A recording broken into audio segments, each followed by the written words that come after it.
Look at your piece of wood before you mount it on the lathe. If there's a crack in it, don't turn it. Life is too short to turn crappy wood. And that's John Jordan's saying, and John Jordan's been turning for many, many years. If there's a crack in it, if it's crappy wood, it's crappy wood that don't get any better. Throw it in the firebox. Burn it. Now, if you're looking at a piece of burl or a piece of some of these other different woods, and I'll show you an example later, that's a little different. But if you're just looking at making a bowl out of a piece of whatever, and it's rotten, it's punky, it's not going to unpunky itself. It's going to stay that way. It's going to get worse. And throw it out. It probably won't stay on the lathe anyways. Another good point, that if you're making bowls and you're using the chucks, when you make the tenon on the bottom of your bowl, make it so that it does not bottom on the chuck itself. Because if it does bottom on the chuck, guaranteed that piece will fly off. Guaranteed. You will get a catch, that's guaranteed too. And the piece will fly off. Keep it off the bottom. Well, it depends on what jaws you're using. If you use a standard jaw, which is, what are they, ½ inch, 3/8 of an inch. But don't make it a ½ inch or more, and then it sits right on the very bottom. Because then, no matter how tight you have it, it will still pop off, guaranteed.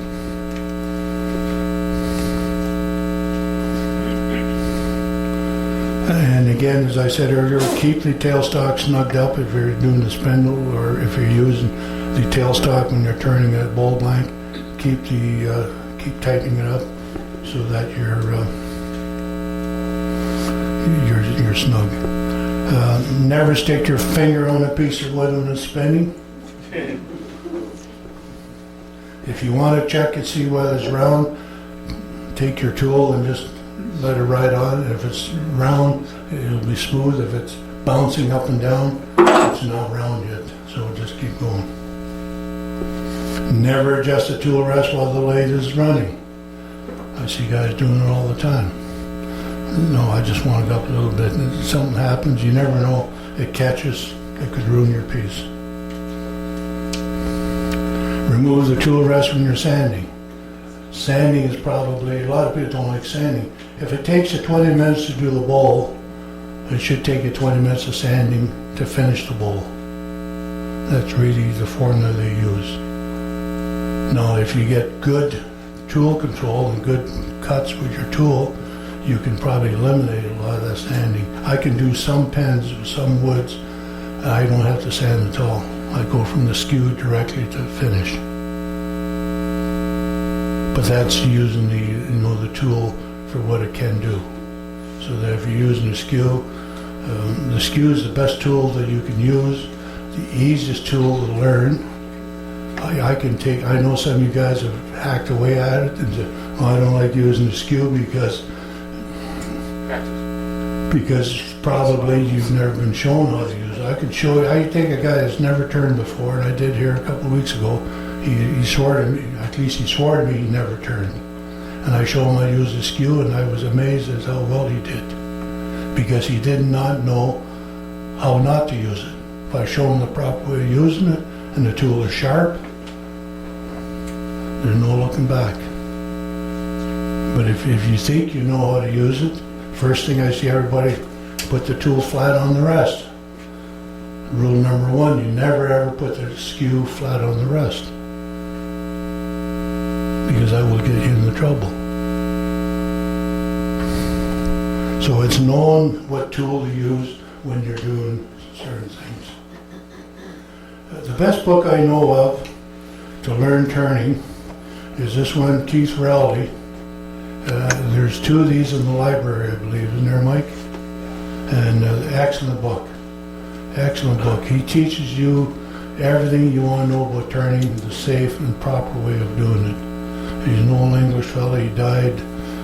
I met him in 1992. And he passed away a few years after. He was a bobby in England, and when he retired, he took up, or he had been turning. He started teaching and started writing books. He's got 2 or 3 books on the go, but this is the first one, and this is an excellent book. So it's, you know, there's probably a lot to cover, and I know when I do the 3-day class, we do cover a lot of stuff. Lee Valley sell these little hones. You see this? Just hold it a second, I'll get it.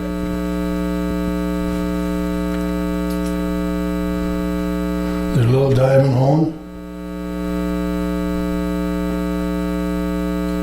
$5. This will do all your tools. Will hone all your tools. The only time I use this on a skew, I never sharpen my skew. I hone it. 3 or 4 swipes on one side, 3 or 4 on the other side, I'm back in business. And it's sharp. You can use it on the other tools, but it's easier to go with the grinder and use the grinder. Okay, does anybody have any questions?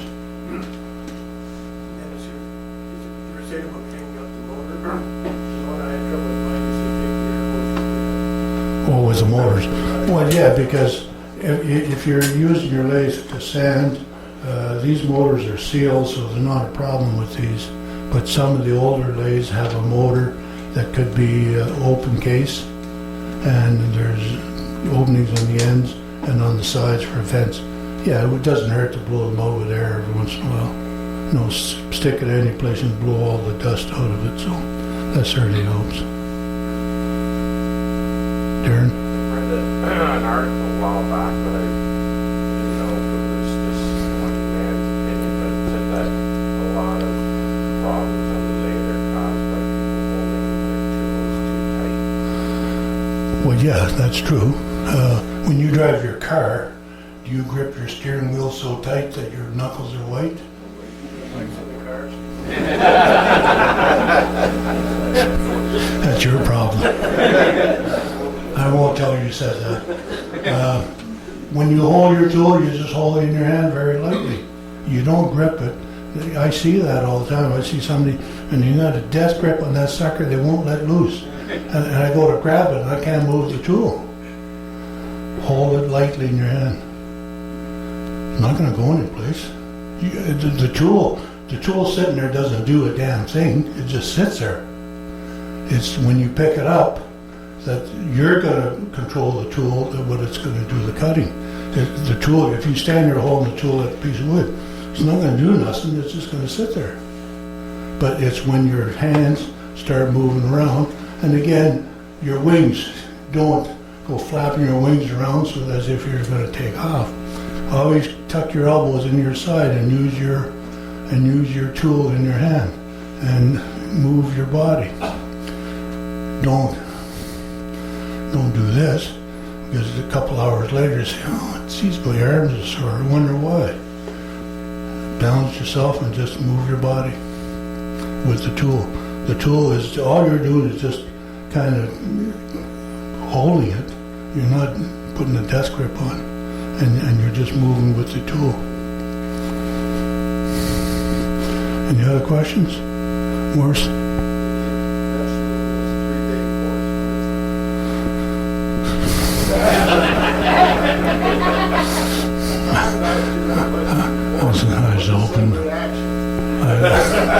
I was hoping they would bring that up. I would consider, I would do 6 at a time, but it ties up 3 Saturdays. I've got 60 guys already, so I guess one more wouldn't hurt. But yeah, we'll certainly look at it. But that's the best way of learning, is to learn it from. I know guys in here that have tried it on their own, couldn't do it, and came in, took the course, said, oh, I didn't know that, you know, or they learned how to use the tool properly. What I teach is one tool, and one tool only, and that's the Ellsworth, and that's the safest tool to use, the easiest tool to use, that and the skew, and you're home free. If I had a choice of tools, it would be my skew and my Ellsworth, and nothing else. I can do everything with those 2 tools. So they're really not complicated. Some of the things that, as a beginning turns that you should know. Lighting, good lighting. I don't know how the hell you guys can turn in here with no lights. I really don't know. It's beyond, well, they either have super eyesight that they can see in the dark, and that's one of the reasons that we bought 3 of those lights, because you can never have enough lights around your lathe. I have 3 of them on one lathe and 3 on the other, and I have them on. They're LEDs, and I get lots of lights because I like to see what I'm doing, and that's very important. Dust is your enemy. Wear a dust mask. The problem in here, we do have a problem with dust in here. It's all over the place. It's just, everything's covered with dust no matter what you try to do. So, you try to sand and use the dust collectors and the shop vacs as best you can.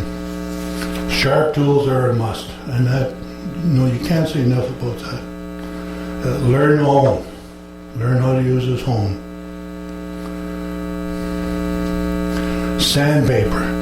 Use your sandpaper once and throw the damn thing out. Don't go to the dollar store and think you're getting a deal. You're getting shafted by buying dollar store paper, because it is garbage. It's all it is, nothing but pure garbage. Buy a good quality sandpaper and it's going to do a better job. I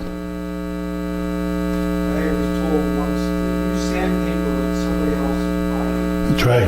That's right, and that is a good saying. CA glue is very, very useful for a lot of stuff, for minor cracks. Stick your fingers. On the video, he showed you about smoothing the tool rest, and all of these haven't been done quite a while. But yeah, that is important to do, because when you're sliding your tool, if it falls in one of those nicks, you're going to jam it and try to force it. Remember your ABCs: anchor, bevel, and cut. You put the tool anchor on the rest, rub the bevel on the wood, raise the handle, and cut. ABC, very simple. And as it gets round, you'll see that. Get a piece of a green wood, a piece of branch, apple especially, because you get a nice smell off it, and just stick it on the lathe and turn it and see the shavings you get off it. Good way of practicing with green wood.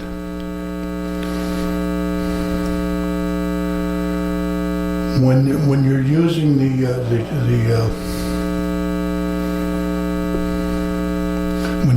the